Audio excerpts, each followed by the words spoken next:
Hello, back with a new video. It's another new concept, one that I've been thinking about for a long time. This is little known scents, well-known houses.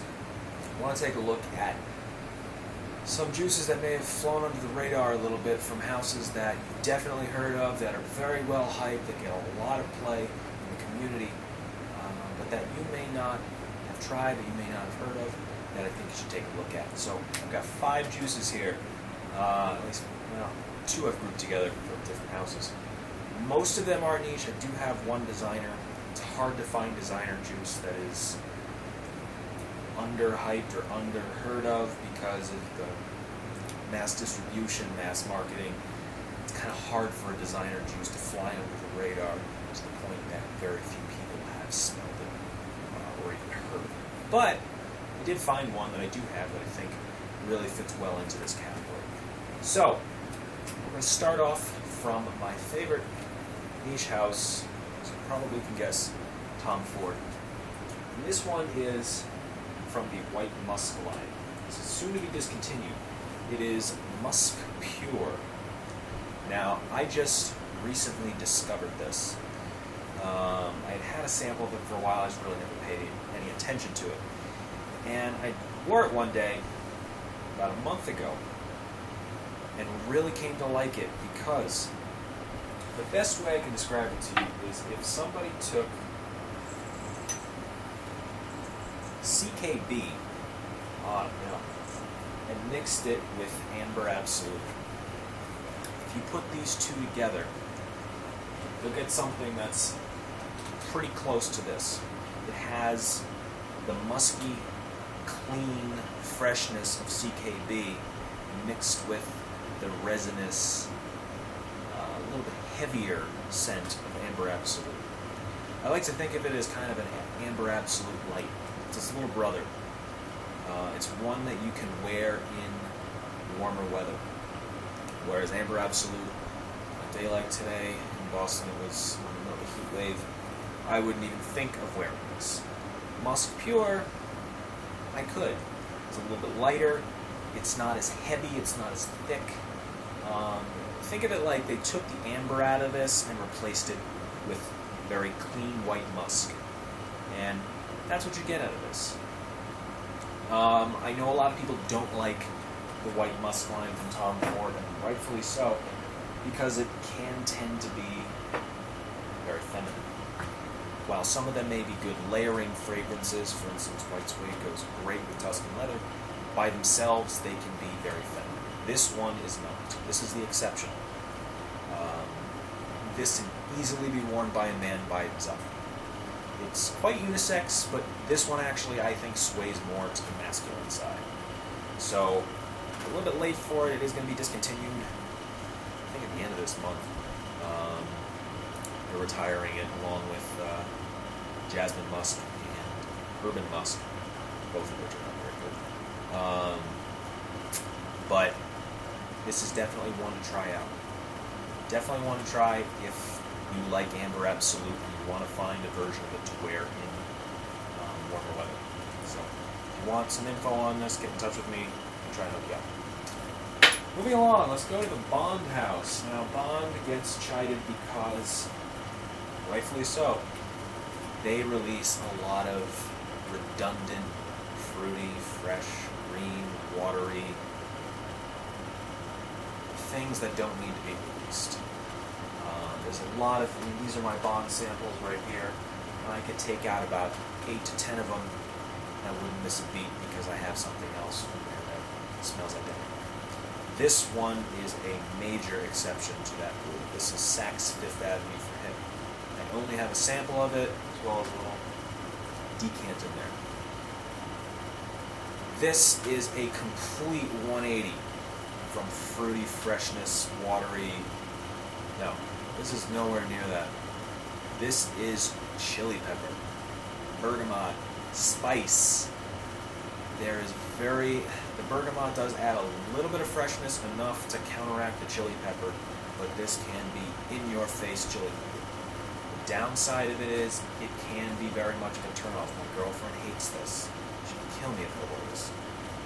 Just because it really can be in your face. On the plus side, it's not a huge projection monster. It's not going to overwhelm you. It's not going to overwhelm everybody around you. But the scent itself can be off-putting. So, if you are a fan of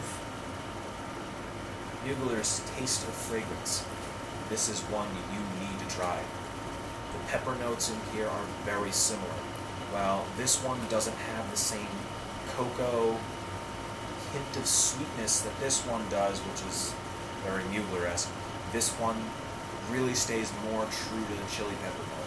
It doesn't surround it with sweetness, it surrounds it with spice. But the pepper really takes front stage here. And it does, I think, a great job, better than this. If you're just a fan of chili pepper in general, you'll like this more than this. It doesn't, I guess, if you're not as familiar with the chili pepper note in general, you might think that this has that curry spice thing that a lot of people thought of this. I suppose it could come off that way, but no, that is chili pepper. It's a great chili pepper scent. Definitely worth checking out, especially if you're a fan of this. I do want to split this. I know not many people know about it, not many people are interested in it. Part of the reason why I'm including it in this. But I definitely do want to split this at some point. Not very good for the summer, so I'm probably going to wait on it. But look out for this, and if you would be interested in a split of this, please let me know. Moving along. We're going to go to the house of, what are we going to do next? Amouage. This is Lyric Woman. Now, probably saying to me, why does that say Lyric Man? If you remember when I did the unboxing and original split of Lyric Man, I realized that the juice that I had that I thought was Lyric Man was not. It's actually Lyric Woman. And it turns out, it's actually better than this. This is more masculine in the men's version. It is, the best way I can describe it to you is, if you're a fan of 1 Million from Paco Rabanne, but you think it's too youthful, you think it's too bubblegum pop, sweet, in your face, childish, you may be right. This is a far more sophisticated, far more advanced version of 1 Million. This is not a strictly women's fragrance, by any means. Smelling it, if you just smell it on your own, like I did, you would not immediately associate this with a feminine fragrance. In fact, you probably, if someone put a gun to your head, would think that this is for men. That's what I did. I didn't even bother to look at the notes. I just smelled it and thought, gee, all right, that's rather masculine. It's very, for a rose fragrance, it's quite masculine. And I loved it. This is great. I would reach for this in a second over 1 Million, to the point that I stopped wearing that and wore this instead whenever I wanted to. It's less of the sugary sweetness, less of the bubblegum. It focuses more on the rose. It focuses more on the spice. A little bit of, it doesn't have the same leathery cinnamon texture that does, but just about everything else. It's a very, very slight tinge of fruitiness to it, but it's very much in the background. This centers around the rose, and it does a very good job. I think it does a better job than Lyric Man. I think this is a better pick for a man than the men's version. So, another one I would love to split, but it's hard to split women's fragrance because it's a women's fragrance. It's also expensive as all hell.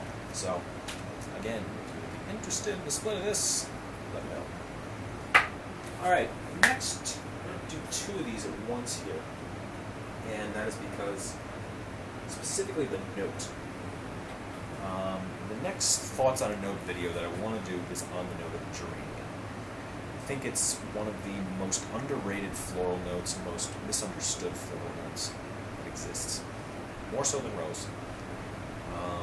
And I would argue the most easily wearable by a man.